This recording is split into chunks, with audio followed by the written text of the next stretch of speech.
Malam menyelimuti desa Gunung Tumpeng dengan keheningan yang tak wajar. Angin berdesir membawa bau amis yang menusuk hidung, seolah ada darah yang baru saja mengering di tanah basah. Di balik pepohonan bambu yang bergoyang perlahan, suara rintihan samar terdengar, seperti jeritan jiwa yang tak tenang. Tak ada seorang pun yang berani keluar rumah selepas maghrib. Lampu-lampu dimatikan lebih awal, pintu digembok rapat-rapat, dan doa-doa panjang dipanjatkan oleh warga yang diliputi ketakutan. Anak-anak dilarang bermain di luar, bahkan ayam pun tak lagi berkokok seperti biasanya. Sejak 2 bulan terakhir, desa ini seperti diselimuti kegelapan gaib yang tak kasat mata. Sudah 9 orang menghilang tanpa jejak. Awalnya hanya orang asing atau pendatang, tapi kemudian giliran pemuda lokal yang dikenal baik oleh warga, Rahmat, anak Pak Lurah, menghilang tanpa sebab. Orang-orang hanya menemukan bajunya yang sobek-sobek di dekat sungai, bercampur dengan bekas darah yang sudah mengering. Tak ada petunjuk, tak ada jejak. Tapi semua orang tahu siapa yang kemungkinan besar berada di balik ini. Namanya Darto, pria tua berusia hampir 60 itu tinggal di gubuk terpencil di pinggiran hutan. Dulu dia dikenal sebagai tabib biasa yang suka membantu warga, tetapi sejak istri dan anaknya mati terbakar dalam kebakaran aneh 12 tahun lalu, Darto berubah. Ia menarik diri dari masyarakat, memelihara banyak hewan hitam, dan mulai melakukan ritual-ritual aneh. Bau dupa sering menyeruak dari gubuknya saat malam, disertai suara ketawa yang bukan manusia. Ada yang bersumpah pernah melihat Darto berbicara dengan bayangan. Ada pula yang mengaku melihatnya berjalan di atas air. Darto kini menjadi sosok yang ditakuti. Tak ada yang berani menegur, apalagi menantangnya. Beberapa orang desa yang pernah mencoba melapor ke pihak berwenang mengalami kecelakaan misterius. Satu ditabrak truk tanpa rem, yang lain meninggal mendadak dengan mata melotot. Warga akhirnya memilih diam dan membiarkan Darto dengan dunianya sendiri. Tapi semua berubah ketika korban ke-9 adalah seorang gadis kecil bernama Winda, murid kelas 2 SD yang hilang setelah pulang mengaji. Ibunya, Bu Yayah, meraung di depan balai desa, memohon agar warga bertindak. Tapi tak ada yang bergerak. Semua hanya menunduk, ketakutan, merasa diri mereka bisa menjadi tumbal berikutnya jika berani melawan Darto. Malam itu hujan deras mengguyur desa, dan di atas bukit, terlihat cahaya merah membentuk lingkaran dari kejauhan, pertanda ritual baru sedang dilakukan. Desa ini benar-benar dalam cengkeraman kegelapan. Yang lebih menakutkan, para orang pintar yang diundang untuk mengusir kekuatan Darto justru lari ketakutan. Ada yang kerasukan saat baru masuk perbatasan desa. Ada pula yang meninggal dalam perjalanan. Warga Gunung Tumpeng mulai percaya bahwa yang bisa melawan Darto bukanlah orang sembarangan, melainkan orang yang lebih tinggi ilmunya, yang dekat dengan Tuhan, yang mampu melawan kegelapan dengan cahaya keimanan. Dan harapan itu muncul dari suara bisik-bisik di warung kopi, yang menyebut satu nama, Gus Ikdam. Seorang ulama muda dari Jawa Timur yang dikenal memiliki karomah luar biasa. Konon, ia pernah menyadarkan dukun yang memakan mayat di Banyuwangi, dan menyembuhkan anak bisu hanya dengan doa. Tak ada yang tahu dari mana kabar itu berasal, tapi bisikannya menebar harapan di tengah ketakutan. Warga mulai berdoa dalam diam, memohon agar Gus Ikdam datang, sebelum semuanya terlambat. Sementara itu, di tempat lain yang jauh dari desa itu, di sepertiga malam yang sunyi, Gus Ikdam terbangun dengan peluh dingin membasahi dahinya. Ia baru saja melihat mimpi yang sama untuk ketiga kalinya, seorang gadis kecil menangis di tengah hutan, memanggil namanya dengan suara gemetar. Di baliknya, bayangan hitam besar menyeringai. Hati Gus Ikdam bergetar. Ia tahu, ini bukan sekadar mimpi. Ini adalah panggilan. Langit Sukabumi malam itu tak hanya gelap, tapi seolah murka. Petir menyambar berulang kali di atas Bukit Siluman, tempat gubuk tua Darto berdiri. Angin kencang memutar ranting dan dedaunan, menciptakan suara jeritan alam yang memekakkan. Di dalam gubuk yang diselimuti asap kemenyan dan bau bangkai kambing, Darto duduk bersila di depan sesajen berlumuran darah. Matanya menatap kosong, mulutnya komat kamit merapal mantra kuno yang diturunkan dari leluhur kegelapan. Di sampingnya, tubuh mungil gadis kecil itu terbaring lemas. Winda, tumbal yang ke-10. Wahai leluhur kegelapan, terimalah darah suci ini. Berikan aku kekayaan yang tak tertandingi, dan biarkan aku hidup 1000 tahun lagi, ucap Darto dengan suara parau. Api dari lilin-lilin hitam di sekelilingnya tiba-tiba menyala 2 kali lebih besar, seolah menyambut permintaannya. Dari tengah api, muncul siluet makhluk bertanduk yang membisikkan sesuatu ke telinganya, membuat tubuh Darto bergidik. Namun ada yang berbeda malam itu. Saat Darto hendak menyelesaikan mantranya, tubuh Winda bergerak perlahan. Matanya terbuka dan air mata menetes tanpa suara. Ia menatap Darto dengan pandangan kosong, seolah roh gadis itu belum benar-benar pergi. Darto mengabaikannya, dan melanjutkan ritual, tetapi tiba-tiba api lilin meredup satu persatu, dan suhu ruangan menurun drastis. Dari balik kegelapan gubuk, suara berat menggema, "Kau telah melanggar batas, tumbal ini bukan milikmu." Darto terkejut, suara itu bukan dari iblis yang biasa ia ajak bicara. Itu suara dari entitas yang jauh lebih tua, lebih kuat. Ia mendongak dan melihat bayangan besar memenuhi atap gubuknya. Darto berteriak memanggil pelindung gaibnya, namun tak ada yang menjawab. Ketakutan mulai menyergapnya, namun ia segera menenangkan diri. "Ini hanya ujian, aku akan menguasainya," gumamnya sambil menyayat ujung jarinya sendiri dan meneteskan darahnya ke bara api. Di tempat lain, Gus Ikdam belum tidur. Di pesantrennya yang sederhana, ia memandangi langit sambil memutar tasbih. Santri-santrinya sudah terlelap, tapi hatinya dilanda gelisah. Mimpi itu kembali hadir dalam zikirnya. Winda menangis, memanggil namanya, sementara bayangan besar menelannya hidup-hidup. Ada sesuatu yang sangat salah, batin Gus Ikdam. Ia merasa seolah ada jeritan jiwa yang belum sempat diselamatkan. Seakan-akan Allah sedang menunjukkan padanya tempat yang membutuhkan cahaya. Tanpa ragu, ia mengambil air wudhu dan menunaikan salat malam. Dalam sujudnya, ia memohon petunjuk. Dan saat itu pula, suara lembut menyentuh hatinya, "Pergilah ke utara, di sana ada anak yang menunggumu," sebelum jiwanya direnggut kegelapan. Air mata mengalir di pipi Gus Ikdam. Ia kini yakin, bahwa panggilan itu nyata. Keesokan paginya, Darto berdiri di depan gubuknya sambil mengamati cahaya matahari yang mulai menembus kabut tipis. Di belakangnya, tubuh Winda telah dikubur secara sembunyi-sembunyi di bawah pohon beringin, ditandai hanya dengan batu hitam. Tapi entah kenapa, dada Darto terasa sesak. Malam tadi, ritualnya tak memberikan kekayaan seperti biasanya. Bahkan, cincin hitam yang ia kenakan tampak retak.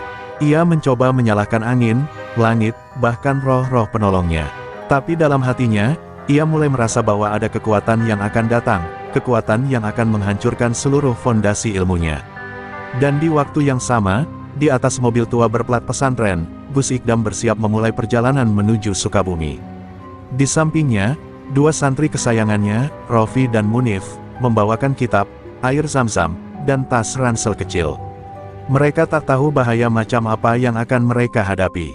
Tapi Gus Ikdam tahu, ini bukan sekadar perjalanan, ini adalah pertempuran.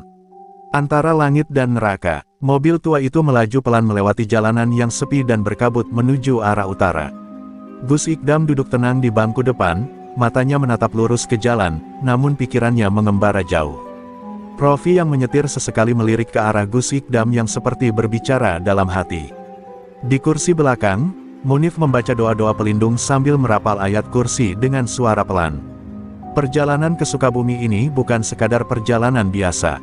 Mereka semua merasakannya, udara yang berat, langit yang muram, dan aroma kematian yang terasa semakin dekat. Di dalam hati Gus Ikdam, ada bisikan yang tak henti-hentinya datang sejak malam tadi. Suara itu bukan suara manusia, bukan pula dari jin. Itu suara dari alam ruhani yang hanya bisa dirasakan oleh mereka yang dekat kepada Allah. Cepatlah, waktu tinggal sedikit. Jika terlambat, jiwa gadis kecil itu tak akan tenang, dan dosa besar akan menguncil langit desa itu. Suara itu datang dan pergi seperti angin, namun meninggalkan jejak jelas di dalam dada. Gus Ikdam tahu, bahwa tugas ini bukan hanya soal menyelamatkan seseorang, tapi soal membebaskan satu desa dari cengkeraman iblis.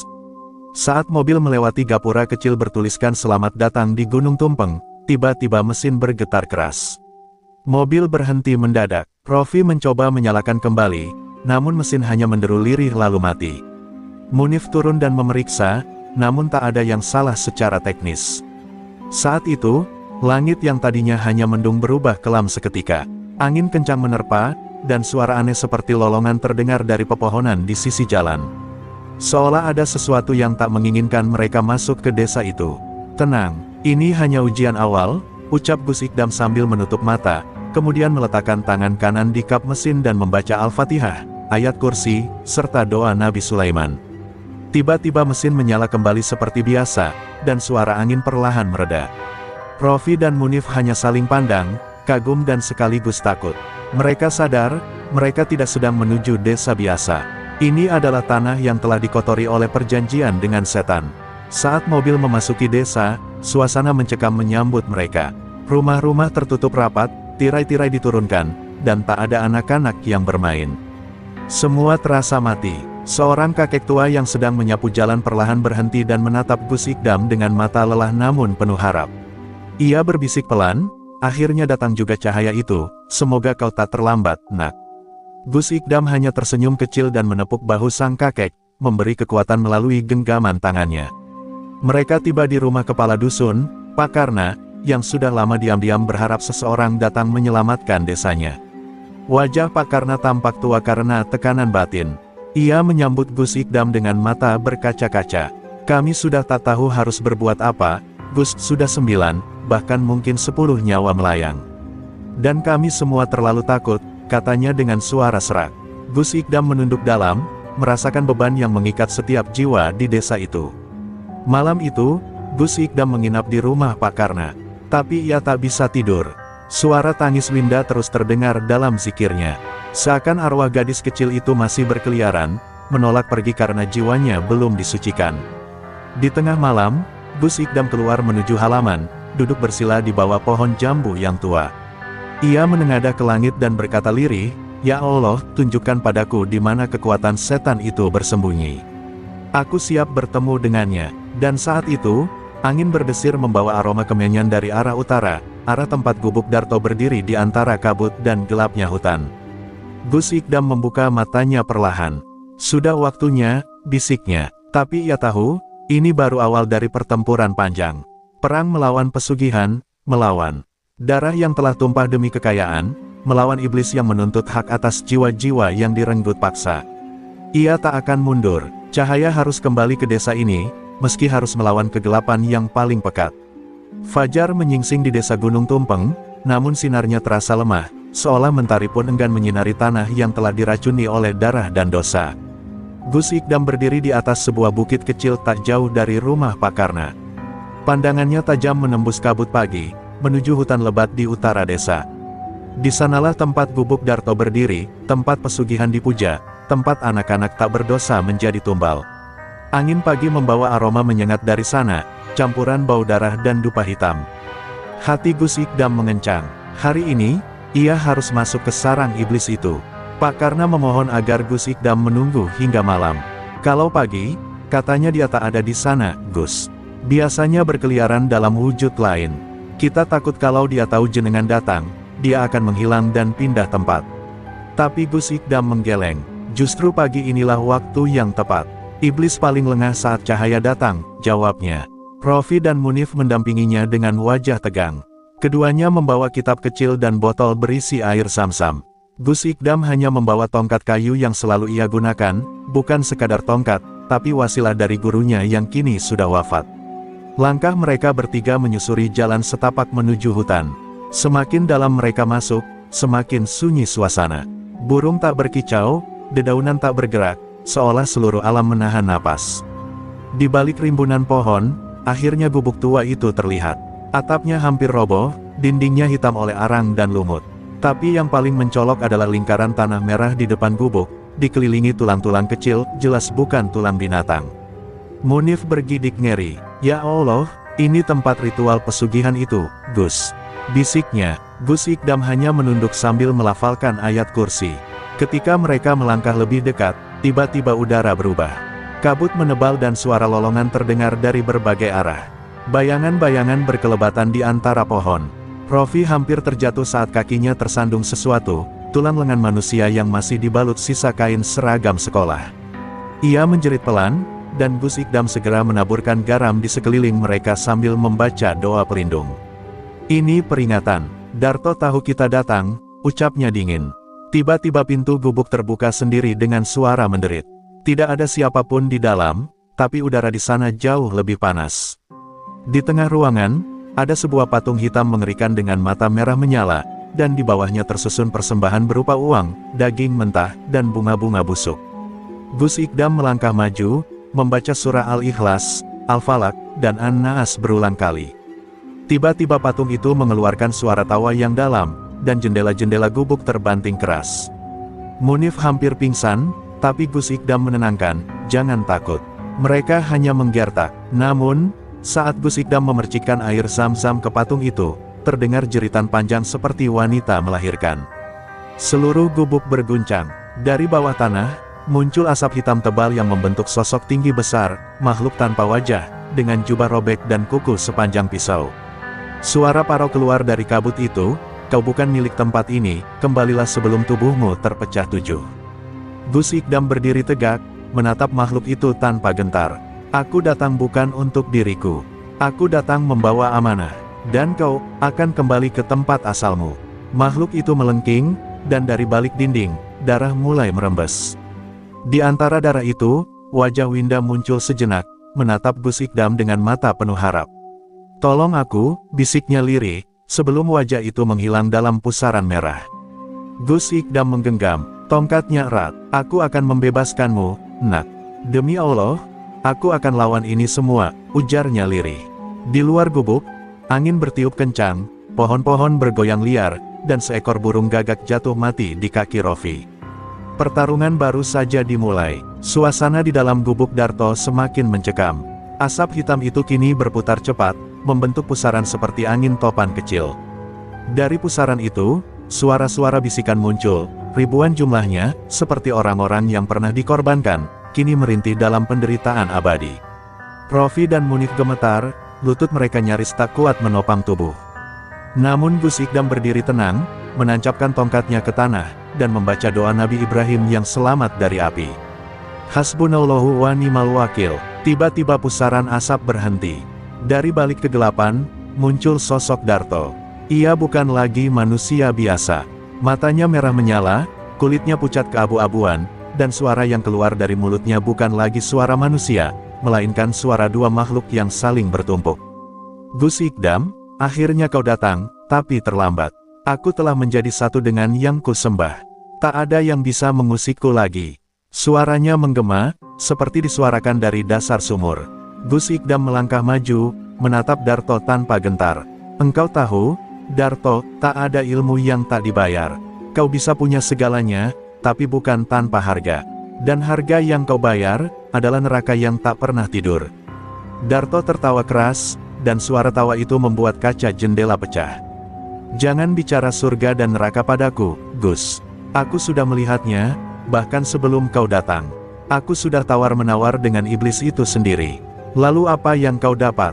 tanya Gus Ikdam. "Kekayaan, kehormatan, keabadian." Darto menyeringai. "Semua, tapi yang paling berharga, adalah tak ada satupun yang bisa menyentuhku." Ia menunjuk ke arah tongkat Gus Ikdam. "Termasuk kau, kecuali kau berani menerima tawaranku."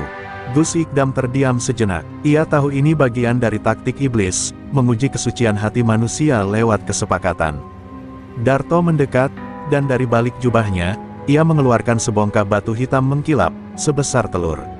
"Ini adalah batu warisan leluhurku. Jika kau ambil, kau akan memiliki kuasa lebih besar dari jin dan manusia.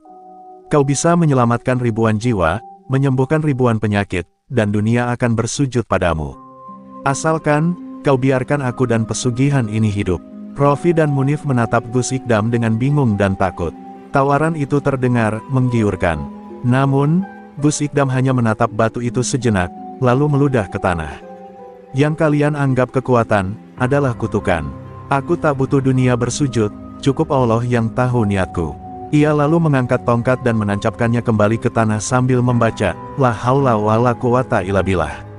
Saat itu juga, cahaya putih keluar dari tongkat, menembus atap gubuk, memecah kabut dan asap hitam yang menyelimuti ruangan. Jeritan makhluk-makhluk gaib menggema, dan Darto mundur beberapa langkah, menjerit seperti terbakar. Wajahnya berubah lagi, kali ini seperti manusia biasa yang ketakutan. Ia terjatuh, tangannya gemetar, batu hitam itu terlepas dan mulai retak. "Tidak, aku tak mau kehilangan semuanya. Aku sudah terlalu jauh, Gus." Darto berteriak histeris. Tapi Gus Ikdam tetap menatapnya dengan tatapan penuh iba. Masih ada waktu untuk kembali, Darto. Tapi kau harus memilih, bertobat, atau ikut tenggelam bersama iblismu. Di luar, langit mulai mendung kembali, seolah menanti pilihan yang akan menentukan nasib jiwa yang telah terlalu lama tersesat. Dan di saat itu, jeritan Winda kembali terdengar, lembut, sedih, dan mengguncang kalbu. "Aku masih di sini, tolonglah aku." Suara itu datang dari dalam tanah, tepat di bawah kaki Darto. Tanpa menunggu lama, Gus Ikdam segera berlutut dan meletakkan telapak tangannya di atas tanah tempat suara Winda berasal. Ia membaca doa Nabi Yunus yang terpenjara dalam perut ikan, "La ilaha illa anta, subhanaka inni kuntu minas salimin." Dalam sekejap, tanah di bawah kakinya mulai retak perlahan, seperti menjawab panggilan langit. Bau busuk menyembur dari celah yang terbuka, disertai suara tangis lirih seorang anak kecil yang seperti tertahan di dalam perut bumi. Darto, yang tadinya berusaha menahan batu hitam dari hancur, kini mulai panik. Ia berlari ke arah Gus Ikdam sambil berteriak, Jangan buka itu, kau tak tahu apa yang kau perbuat." Tapi Gus Ikdam menatapnya tajam, dan dalam satu hentakan tongkat ke tanah, tubuh Darto terpental sejauh 3 meter, menghantam dinding gubuk. Rofi dan Munif membantu menggali tanah yang mulai gembur, dan beberapa menit kemudian, tangan kecil yang sudah membiru muncul dari sela tanah. Tangis Munif pecah. "Ya Allah, anak ini." Dengan sangat hati-hati, tubuh Winda berhasil diangkat. Tubuh kecil itu sudah tak bernyawa, kulitnya membiru, namun wajahnya tetap tenang, seolah tidur damai. Gus Ikdam memeluk jenazah Winda dengan penuh kasih. "Kau akan pulang, nak, kau tak akan dikurung di tempat gelap lagi." Ia mengusap rambut Winda perlahan, lalu membacakan surah Yasin di telinganya. Saat ayat terakhir dibacakan, angin berhembus lembut dan aroma harum bunga menyebar perlahan, menandakan ruh Winda telah bebas dari belenggu pesugihan. Namun saat itu juga, langit berubah gelap. Gubuk bergetar hebat, batu hitam yang dipegang Darto pecah berkeping-keping, dan dari dalamnya muncul makhluk berwujud hitam legam dengan mata merah menyala dan taring panjang. Ia berteriak nyaring, "Kau telah membatalkan perjanjian, Darto. Kau harus membayar dengan jiwamu." Darto berusaha kabur, namun makhluk itu mencengkeram kakinya dan menyeretnya ke tengah lingkaran tanah merah. Jeritan Darto mengguncang hutan, tetapi tak ada yang bisa menolongnya. Gus Ikdam segera menggambar lingkaran cahaya di tanah dengan tongkatnya dan memasukkan jenazah Winda ke dalamnya. "Kalian lindungi tubuhnya," serunya pada Rofi dan Munif. Ia lalu berdiri tegak, menghadang makhluk hitam itu. "Kau bukan penguasa jiwa, kau hanya makhluk hina yang berani menipu manusia lemah," ucap Gus Ikdam. Makhluk itu tertawa, "Aku diberi kekuasaan oleh mereka yang rela menyerahkan darah. Dan Darto adalah hambaku." Tapi Gus Ikdam mengangkat tangannya, dan dari langit turun cahaya putih membelah langit gelap, menyinari tubuh Darto yang kini terbakar oleh api tak terlihat. Darto menjerit sambil memohon ampun, tapi semua sudah terlambat. Tubuhnya meleleh perlahan menjadi abu, dan makhluk hitam itu pun ikut terbakar bersama batu pesugihan yang kini hancur jadi debu. Jeritan mereka menghilang dalam kesunyian.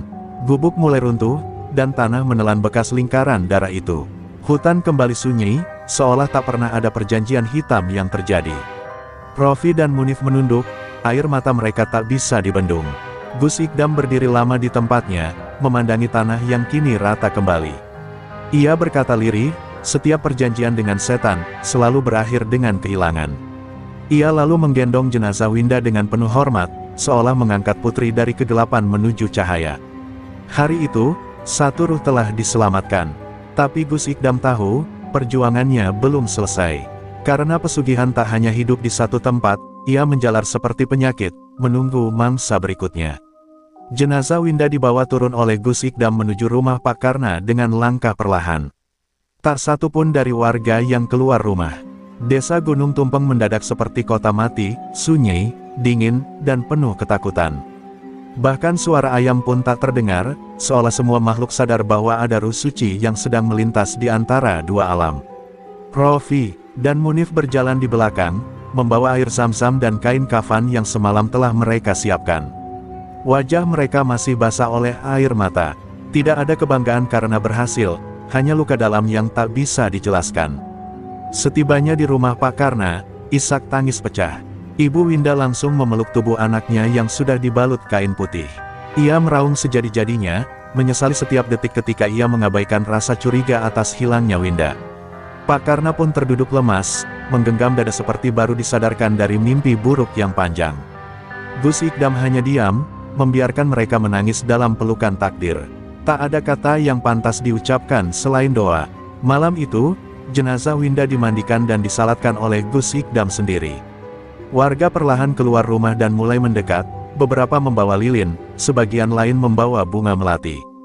Mereka mulai sadar bahwa anak itu bukan hilang karena tersesat, melainkan dikorbankan oleh seseorang yang mereka agung-agungkan selama ini, Darto, sang dukun sakti yang mereka sembah diam-diam demi kekayaan.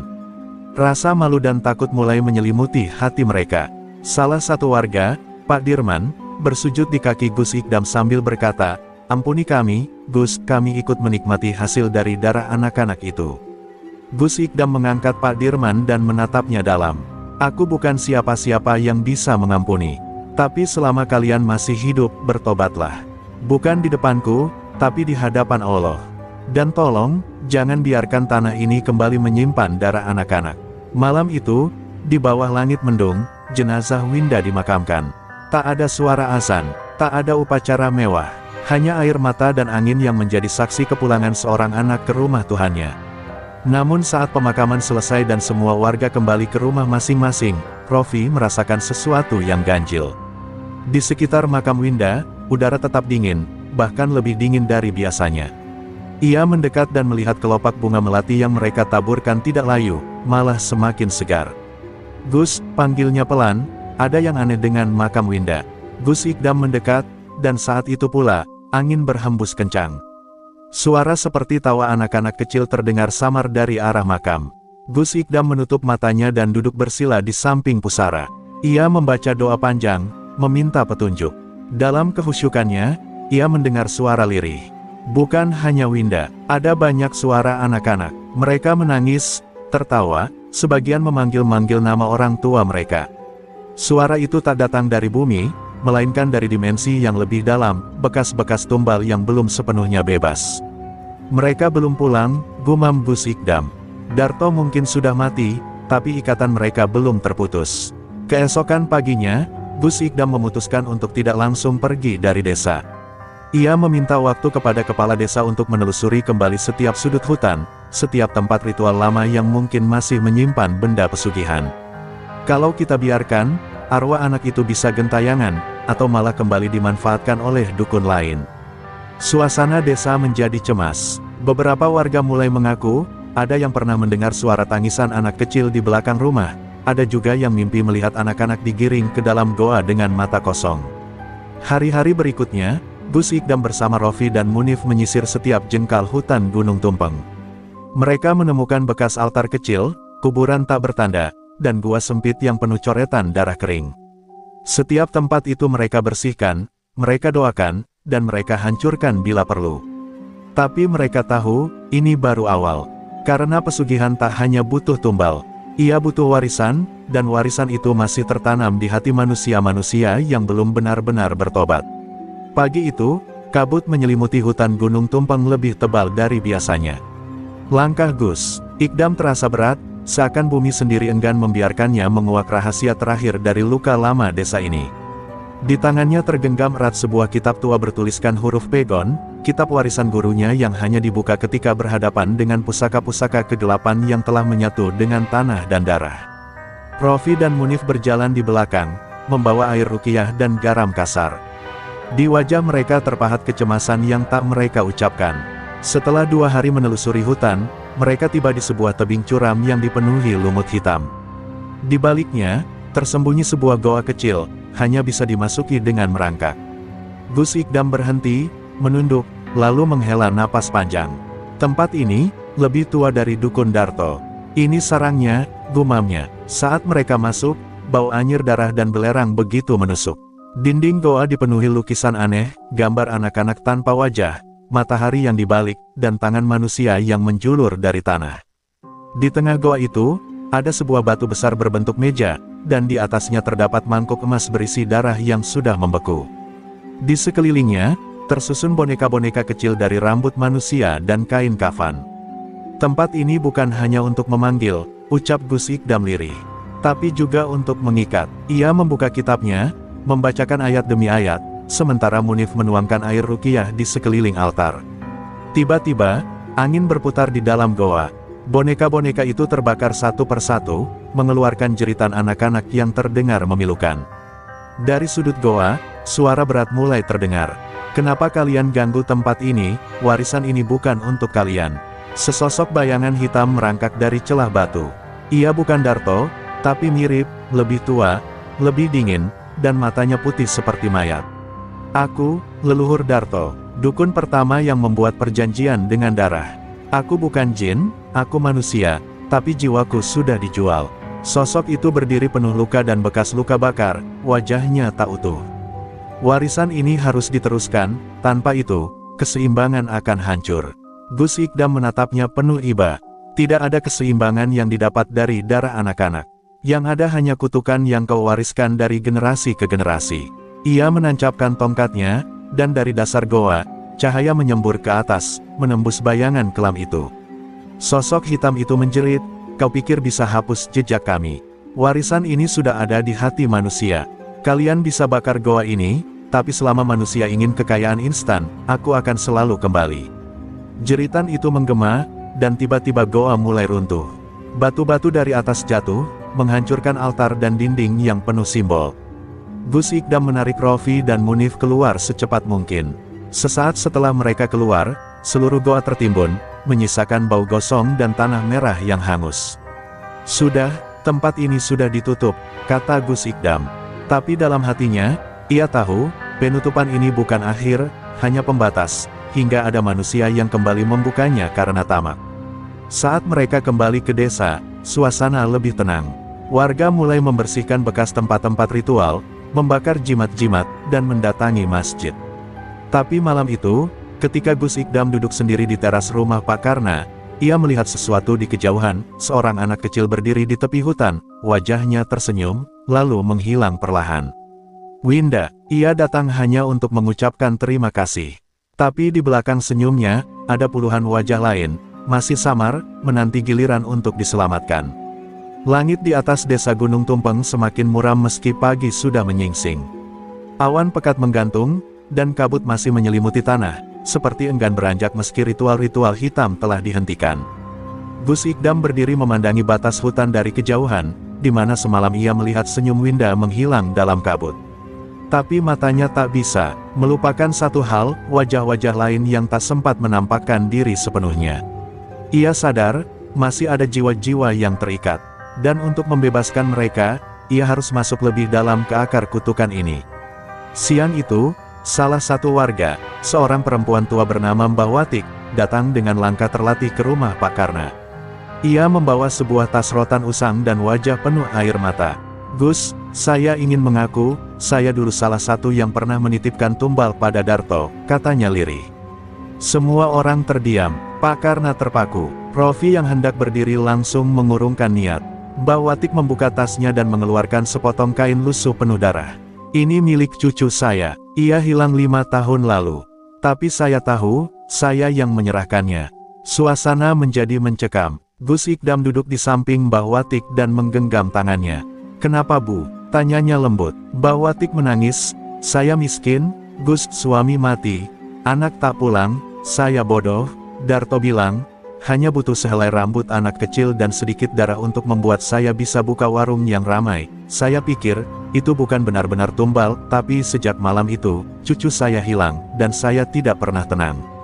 Gus Ikdam mengangguk pelan. Itulah tipu daya pesugihan. Mereka selalu menawarkan kemudahan, tapi menukar jiwa orang terdekat. Ia lalu mengambil kain darah itu, dan dengan tangannya sendiri, membakar kain itu di atas bara dupa ruqyah. Saat kain terbakar, terdengar suara seperti anak kecil menangis dari arah luar. Semua langsung berlari keluar, dan di bawah pohon beringin tua, terlihat bayangan seorang anak perempuan duduk sambil memeluk lutut. Wajahnya pucat, matanya kosong. Tapi yang paling menyesakkan, bayangan itu hanya duduk diam, seperti menanti dijemput. Mbah Watik langsung berlari ke arahnya, namun sebelum sempat memeluk, bayangan itu menghilang. Angin berembus kencang, dan tanah di bawah pohon itu merekah, memperlihatkan sebuah kotak kecil dari bambu yang terikat benang merah. Gus Ikdam mengangkatnya, lalu membaca doa pelepasan sambil meneteskan air mata. Ini adalah tempat jiwanya dikurung. Dan kau telah melepasnya, ucap Gus Ikdam kepada Mbah Watik yang kini menangis tersungkur di tanah. Cucumu telah pergi ke tempat yang lebih baik. Tapi luka ini akan terus kau bawa. Setelah peristiwa itu, satu demi satu warga mulai datang membawa pengakuan dan benda-benda aneh, kuku, rambut, foto anak-anak, bahkan mainan yang dipakai sebagai sarana penukaran. Desa Gunung Tumpeng seakan berubah menjadi tempat pertobatan massal. Gus Ikdam menerima semuanya dengan sabar, menyucikan benda-benda itu dan menguburkannya dengan doa agar ruh-ruh yang terikat bisa lepas dari tanah yang mereka rindukan. Tapi semakin banyak yang datang, semakin besar pula rasa sesak yang tumbuh di dada Gus Ikdam. Pada malam kelima setelah pembakaran Goa Pesugihan, Gus Ikdam bermimpi. Ia berdiri di sebuah lapangan luas penuh kabut. Di hadapannya, puluhan anak-anak berdiri membentuk lingkaran, tangan mereka terikat satu sama lain dengan tali merah. Mereka menatapnya, bukan dengan dendam, bukan pula dengan harapan, tetapi dengan sebuah pesan yang tak terucap. Dan dari tengah lingkaran, seorang anak kecil perlahan mendekat, lalu berbisik, masih ada satu, yang belum ditebus, Gus. Yang terakhir, lebih gelap dari semuanya. Gus Ikdam terbangun dengan keringat dingin membasahi seluruh tubuh. Ia langsung bangkit, menatap gelapnya malam dari jendela. Hatinya bergetar, ia tahu, yang ia hadapi selama ini baru permukaan. Masih ada satu warisan terakhir, sebuah kekuatan kelam yang belum ia sentuh. Dan kekuatan itu, bukan berasal dari Darto, tapi dari seseorang, yang pernah mengajari Darto segalanya, leluhur terakhir, dukun utama, yang hingga kini tubuh dan jiwanya belum ditemukan. Pagi belum sepenuhnya, datang ketika Gus Ikdam menggelar sajadah di belakang rumah Pak Karna. Langit masih kelabu, dan embun menggantung di pucuk-pucuk rumput. Tapi hati Gus Ikdam sudah gelisah. Mimpi semalam bukan sekadar bunga tidur, itu peringatan dari alam ruh. Anak-anak yang sudah lepas dari jerat pesugihan masih menyisakan satu nama, satu sosok yang menjadi sumber dari semua kegelapan, dukun pertama, guru dari Darto, yang konon jasadnya hilang saat gunung meletus puluhan tahun lalu. Namun yang mengerikan, jiwanya belum ikut terkubur. Munif datang tergesa, membawa kabar dari salah satu warga tua, di sisi barat gunung, di dekat pohon jambu keramat yang tak pernah berbuah, ada sebuah makam lama yang tidak pernah disentuh siapapun. Orang-orang percaya itu tempat dikuburnya Mbah Rajiman, dukun pertama, leluhur Darto. Makam itu kerap mengeluarkan asap putih, dan setiap malam Jumat Kliwon, terdengar suara gamelan dari dalam tanah. Bahkan beberapa warga pernah melihat bayangan tua berjubah hitam duduk di atas pusara itu, mengaji terbalik dan tertawa seperti kesurupan. Gus Ikdam memutuskan pergi ke makam itu sebelum malam tiba. Ia tahu, waktu mereka sudah tak banyak. Jika jiwa Mbah Rajiman benar masih bersemayam di sana, maka arwah anak-anak akan terus terikat padanya, dan kutukan pesugihan bisa kembali muncul dari generasi yang lain. Bersama Rofi dan Munif, ia menempuh perjalanan 2 jam melewati lereng dan semak belukar. Sesampainya di sana, suasana mendadak berubah. Angin berhenti, burung tak bersuara, dan dedaunan tampak membeku. Di tengah lapangan sunyi, berdirilah makam tua dari batu hitam, tertutup lumut tebal. Saat mereka mendekat, suara lirih terdengar dari dalam tanah. Bukan gemuruh, tapi bacaan doa yang terbalik. Rofi mundur spontan, Gus, ini bukan manusia lagi yang kita hadapi. Gus Ikdam mengangguk, membuka kitab tuanya dan menancapkan tongkat kayu cendana di ujung pusara. Ia mulai membaca ayat-ayat pembebas jiwa. Tapi baru 3 ayat dibaca, tanah di sekitar makam bergetar, dan dari dalam pusara itu keluar asap tebal berbau darah. Lalu, perlahan, sebuah sosok mulai bangkit. Tubuhnya rapuh, tapi aura hitam pekat menyelubungi seluruh raga. Mereka datang lagi, anak murid bodoh, ingin menghentikan yang telah abadi. Suara itu berat, dalam, dan menggema. Aku adalah perjanjian, aku adalah bayaran dari ketamakan manusia. Aku tak bisa dibakar, tak bisa ditenggelamkan. Karena aku hidup di hati kalian. Mbah Rajiman, atau entitas yang memakai tubuhnya, mulai mengangkat tangan, dan angin kencang menerbangkan semua benda di sekitar. Rofi terpental, Munif terjatuh. Gus Ikdam tetap berdiri, meski tubuhnya mulai gemetar. Dalam hatinya ia tahu, ini bukan lagi tentang kekuatan, tapi tentang keimanan. Dengan sisa tenaganya, Gus Ikdam mengangkat kedua tangannya dan berdoa, bukan untuk kemenangan, tapi untuk keadilan bagi anak-anak yang tak berdosa. Ia membaca ayat kursi dan ayat pembuka Al-Baqarah, hingga pusaran hitam mulai melemah. Sosok Mbah Rajiman menjerit, tubuhnya meleleh seperti lilin terbakar. Dari tanah, suara tangisan anak-anak mulai terdengar, lalu berubah menjadi nyanyian lirih, nyanyian pulang. Dan ketika cahaya menyilaukan memancar dari tongkat Gus Ikdam, sosok itu pun lenyap, menyisakan hanya kain kafan lusuh dan batu nisan yang pecah dua. Langit tiba-tiba cerah, matahari menembus kabut yang sejak lama menutupi desa. Rofi dan Munif bangkit dengan tubuh lemas, tapi mata mereka bersinar. Gus Ikdam menatap makam yang kini tinggal puing. Sudah selesai, ucapnya pelan. Tapi jauh di hatinya, ia tahu, pesugihan bukan hanya tentang dukun dan tumbal. Ia tentang pilihan. Selama manusia masih mudah tergoda kekayaan sesaat, selama itulah bayangan seperti Mbah Rajiman akan terus mencoba kembali. Tapi untuk hari ini, anak-anak itu telah bebas. Setelah pengusiran arwah Mbah Rajiman, suasana desa Gunung Tumpeng mulai berubah. Angin yang tadinya selalu membawa bisikan aneh kini hanya membawa harum tanah basah. Warga mulai tersenyum, anak-anak berani bermain di halaman lagi. Namun, Gus Ikdam tak bisa beristirahat. Ada satu hal yang terus menghantuinya, bayangan seorang anak laki-laki yang muncul di mimpinya malam sebelumnya. Tidak bersama rombongan arwah lainnya, tidak juga tersenyum. Hanya menatapnya lurus, dan berbisik, "Aku belum bebas." Gus Ikdam mulai menyelidiki siapa anak itu. Ia mendatangi beberapa warga yang dulu pernah menitipkan sesuatu pada Darto, tapi tak ada yang mengenal wajah anak tersebut. Hingga suatu sore, Pak Karna memanggilnya pelan. Di tangannya, ada foto lama yang mulai menguning. "Gus, ini anak tetanggaku dulu. Namanya Salman, hilang waktu umur 8. Ibunya mati dirundung rasa bersalah. Katanya pernah melihat Darto menggendong anak ini malam-malam pakai selendang putih. Tapi gak pernah ada bukti," katanya lirih. Gus Ikdam langsung gemetar. Wajah dalam mimpi itu adalah Salman. Setelah bertanya-tanya lebih lanjut, Gus Ikdam mendapat petunjuk yang mengerikan. Sebelum meninggal, Darto pernah mengubur perjanjian terakhir di bawah sumur tua belakang rumahnya. Menurut bisikan arwah yang didengar oleh beberapa warga yang kesurupan, itu bukan hanya perjanjian, tapi juga tubuh Salman. Tidak dikorbankan seperti yang lain, tapi dikurung, dijadikan tumbal penjaga untuk memastikan pesugihan tidak pernah mati. Gus Ikdam pun memutuskan untuk membongkar sumur itu bersama Munif dan Rofi, meski tahu konsekuensinya bisa jauh lebih kelam. Malam itu, mereka turun ke halaman rumah Darto yang telah lama kosong. Sumur di sana ditutup dengan batu besar dan tali rajah. Gus Ikdam membacakan ayat-ayat pembuka sambil memercikkan air ruqyah. Saat batu diangkat, bau anyir menyembur, seperti darah basi dan bangkai. Mereka mulai menggali dengan tangan gemetar. Setelah 1 meter, mereka menemukan kotak kayu kecil yang terikat benang merah. Di dalamnya, ada boneka dari kain kafan, dan sehelai rambut anak kecil yang masih basah seolah baru saja dicelup darah. Namun belum sempat mereka menghancurkan benda itu, tanah tiba-tiba bergetar hebat. Dari dalam sumur muncul bayangan hitam tinggi menjulang, tak berbentuk, namun bersuara seperti ribuan anak menangis bersamaan. "Jangan sentuh dia," pekiknya. Sosok itu mulai menjerat Rofi dengan tali gaib yang menjulur dari bayangan. Munif terlempar ke dinding, pingsan seketika. Gus Ikdam berdiri sendiri, dikelilingi kegelapan yang menjerit dan melolong.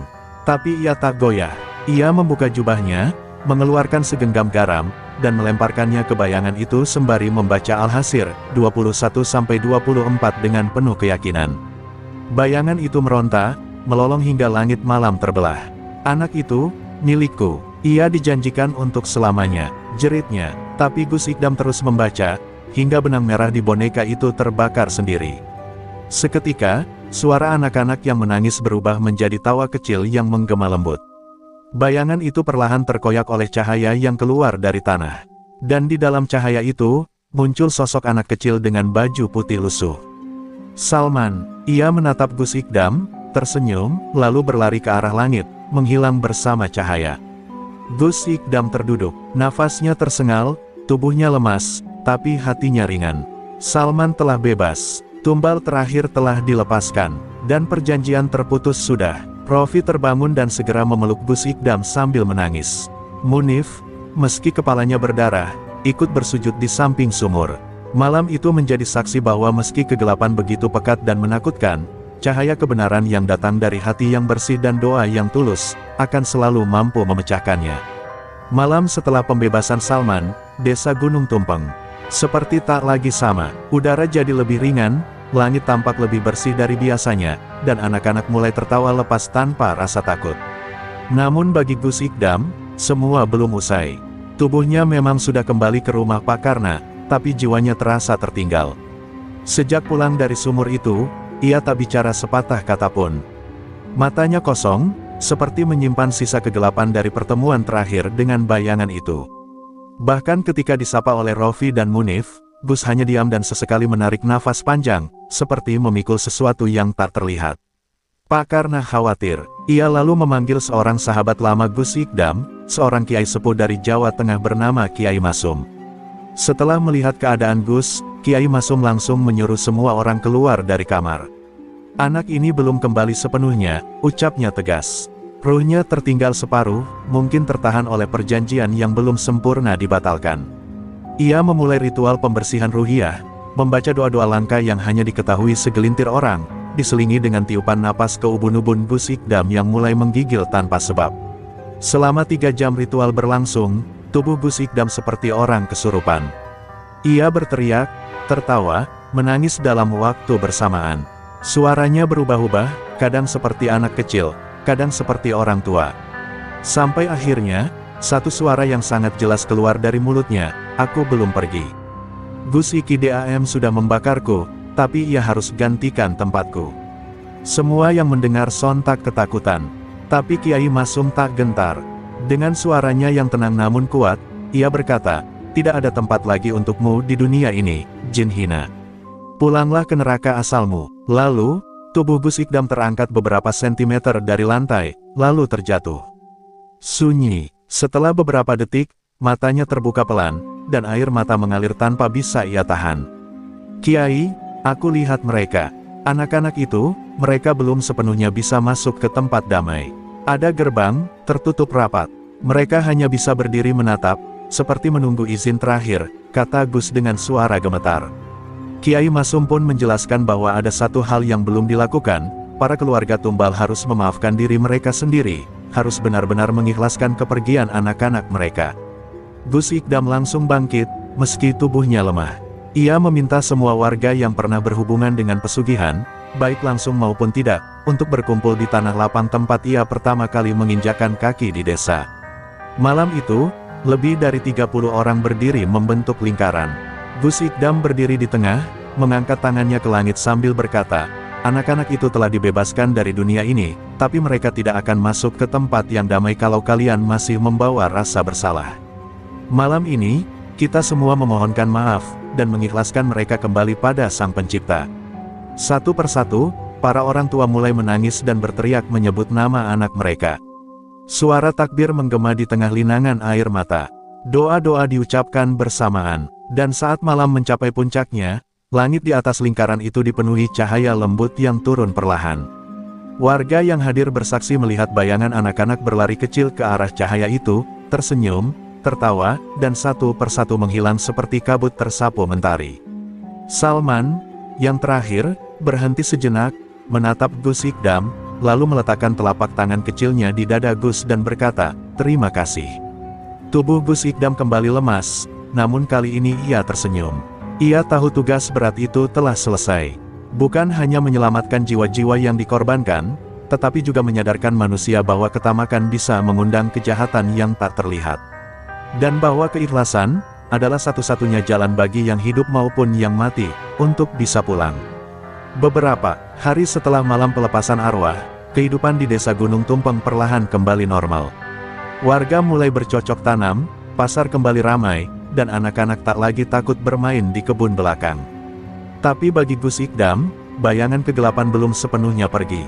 Ia kerap bermimpi melihat sebuah tangan terikat rantai, menjulur dari balik tanah, berusaha naik kembali ke dunia. Bukan tangan anak-anak, tapi tangan seorang lelaki tua dengan mata menyala merah. Mimpi itu datang setiap malam, meninggalkan rasa panas di dada dan suara bisikan yang tak bisa dihilangkan. Kiai Masum pun kembali dipanggil ke rumah Pak Karna. Setelah mendengar mimpi-mimpi itu, ia termenung lama. Gus, bisa jadi, perjanjian itu tidak hanya antara Darto dan Jin. Tapi leluhurnya, Mbah Rajiman, membuat perjanjian utama yang belum terputus. Sumber kekuatannya bukan pada anak-anak, tapi pada sebuah benda pusaka. Suasana kamar menjadi tegang. Munif dan Rofi saling pandang dengan wajah pucat. Jika pusaka itu masih tertanam di bumi, maka meski semua arwah telah dilepas, jembatan ke dunia gaib tetap terbuka, tambah Kiai Masum lirih. Mereka lantas mengingat satu tempat yang belum pernah disentuh, gua tua di kaki Gunung Tumpeng, tempat Darto sering menyepi setiap malam Jumat Kliwon. Menurut warga, gua itu dulunya tempat bertapa Mbah Rajiman. Tidak ada yang berani masuk karena setiap yang mencoba selalu kesurupan atau hilang akal. Dengan restu Kiai dan niat menutup gerbang kegelapan selamanya, Gus Ikdam bersama Munif dan Rofi pun bersiap menyusuri gua tersebut.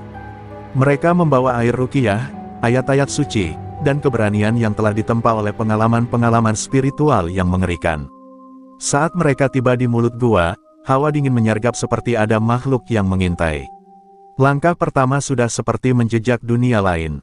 Batu-batu gua terasa hidup, mengeluarkan suara lirih seperti rintihan. Di kedalaman gua, mereka menemukan altar batu dengan lingkaran darah kering yang belum memudar. Di tengah altar itu, tertancap sebuah keris berkarat dengan pegangan dari tulang manusia. Keris itu berdenyut pelan, seolah memiliki nadi. Gus Ikdam mendekat sambil membaca surat Al-Falaq, tapi setiap ayat yang dilafalkan membuat gua bergetar dan suara-suara bisikan semakin keras. Saat Gus menarik keris itu, seketika terdengar jeritan panjang, dan dari dinding gua muncul bayangan besar menyerupai Mbah Rajiman. Namun kali ini lebih buas, lebih liar, lebih menyerupai makhluk gaib yang telah kehilangan bentuk manusianya. Kau tak bisa menghentikan darah yang sudah mengalir ribuan tahun. Raungnya, makhluk itu menyerang tanpa ampun, melempar Rofi ke dinding dan membuat Munif tersungkur berdarah. Gus Ikdam menggenggam keris dengan tangan bergetar, lalu menusukkannya ke tanah sambil membaca ayat kursi dengan seluruh jiwa yang tersisa. Makhluk itu menjerit, tubuhnya mengelupas seperti abu terbakar. Gua berguncang hebat, dan langit-langit mulai runtuh. Gus Ikdam berteriak kepada Munif dan Rofi, keluar sekarang. Biar aku yang selesaikan, tapi mereka tetap bertahan. Bertiga, mereka membentuk lingkaran, saling menggenggam tangan, dan melantunkan surat Al-Baqarah ayat terakhir. Gua itu akhirnya runtuh sepenuhnya, menimbun keris dan semua yang ada di dalamnya, termasuk gerbang gaib yang selama ini tersembunyi. Mereka berhasil keluar dengan luka dan nafas tersisa. Tapi di luar, pagi telah menanti mereka dengan sinar hangat. Gus Ikdam menatap langit, penuh peluh dan debu, lalu berkata lirih, kini semuanya telah terkubur. Tapi dalam hatinya, ia tahu, meski pusaka telah ditanam kembali ke bumi, manusia masih punya kuasa untuk memilih, apakah akan menggali kegelapan itu lagi, atau belajar hidup dalam cahaya yang telah susah payah mereka rebut kembali. Setelah gua tua itu runtuh, desa Gunung Tumpeng tampak benar-benar damai.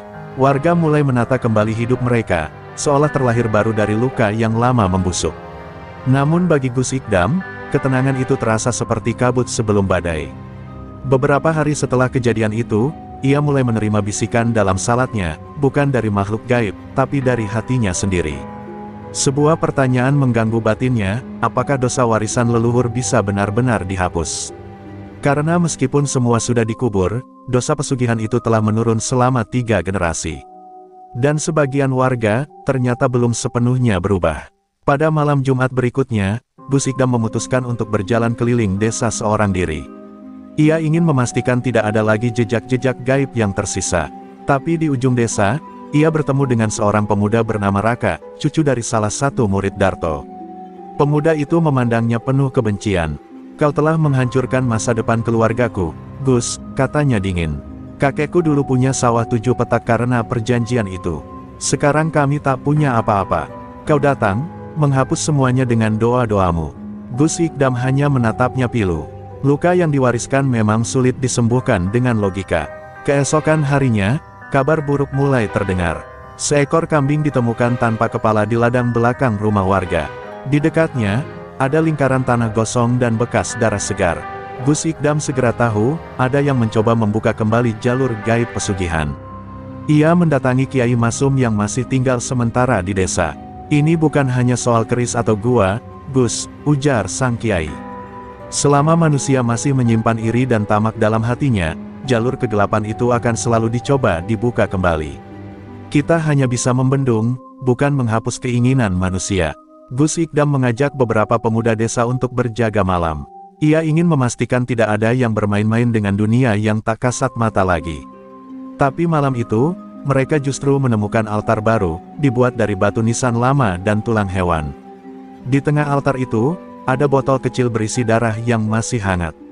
Tak jauh dari sana, mereka menangkap Raka dalam keadaan kesurupan. Matanya merah menyala, dan dari mulutnya keluar suara berat, "Aku akan bangkit lagi, kalian pikir bisa menguburku begitu saja?" Raka diikat dan diruqyah selama 2 malam. Setelah sadar, ia menangis dan mengaku telah berkomunikasi dengan Roh Darto lewat mimpi. Ia diajak membuat perjanjian baru yang lebih kuat, sebagai pelanjut garis darah pesugihan. Raka menyangka akan menjadi kaya dan dihormati seperti kakeknya dulu. "Aku hanya ingin keluargaku kembali dihormati," isaknya. Tapi Gus Ikdam tahu, jika tidak dihentikan sekarang, keturunan Darto bisa kembali membuka gerbang yang telah susah payah ditutup. Maka ia pun mengambil keputusan besar. Pada malam ke-7, Gus Ikdam mengumpulkan seluruh warga. Di tengah alun-alun desa, ia mengungkapkan apa yang terjadi. Dengan suara berat ia berkata, pesugihan bukan hanya warisan ilmu, tapi juga warisan penyakit jiwa, tamak, dengki, dan haus kekuasaan. Jika kita tidak menyucikan hati, maka ilmu hitam itu akan terus hidup, bukan karena jin, tapi karena kita sendiri yang menghidupkannya. Kata-katanya menusuk kesadaran banyak orang. Bahkan beberapa orang tua mulai menangis karena selama ini masih menyimpan pusaka atau jimat dari masa kelam. Di malam yang sama, warga diminta menyerahkan semua benda pusaka, jimat, dan raja yang berkaitan dengan leluhur mereka. Api besar dinyalakan di tengah lapangan, dan satu persatu, benda-benda itu dibakar hingga jadi abu. Tangisan bercampur haru mengiringi ritual itu. Gus Ikdam memimpin doa pemutusan warisan, memohon agar Allah memutuskan ikatan batin antara warga dan dosa-dosa masa silam. Malam ini, ucapnya di akhir, kita tak hanya membakar benda, kita membakar keinginan untuk menjadi tuan lewat jalan setan. Pagi setelah pembakaran pusaka, langit di desa Gunung Tumpeng terasa berbeda. Matahari muncul pelan-pelan di balik bukit, seperti menandai lahirnya babak baru. Warga desa berkumpul di masjid untuk salat subuh berjamaah, hal yang sebelumnya sangat jarang terjadi. Setelahnya, mereka duduk bersila di serambi masjid, mendengarkan Gus Ikdam memberikan tausiah terakhirnya. Wajahnya tampak tenang, tapi di matanya tersimpan lelah yang mendalam, bukan hanya karena fisik, tapi karena ia baru saja menyaksikan bagaimana gelapnya hati manusia bisa lebih mengerikan daripada jin sekalipun. Syirik bukan hanya soal menyembah selain Allah, ucap Gus Ikdam di hadapan warga. Tapi juga ketika kita lebih percaya bahwa kekayaan datang dari darah, bukan dari kerja. Ketika kita rela mengorbankan nyawa, asal bisa hidup enak. Suasana hening, bahkan angin pun seolah menahan diri. Beberapa orang tua tertunduk malu. Anak-anak kecil memandangi Gus dengan mata kagum, belum sepenuhnya paham, tapi bisa merasakan betapa besar makna kata-katanya. Seorang ibu muda menangis pelan, memeluk anaknya seolah takut kehilangannya seperti para orang tua sebelum dia.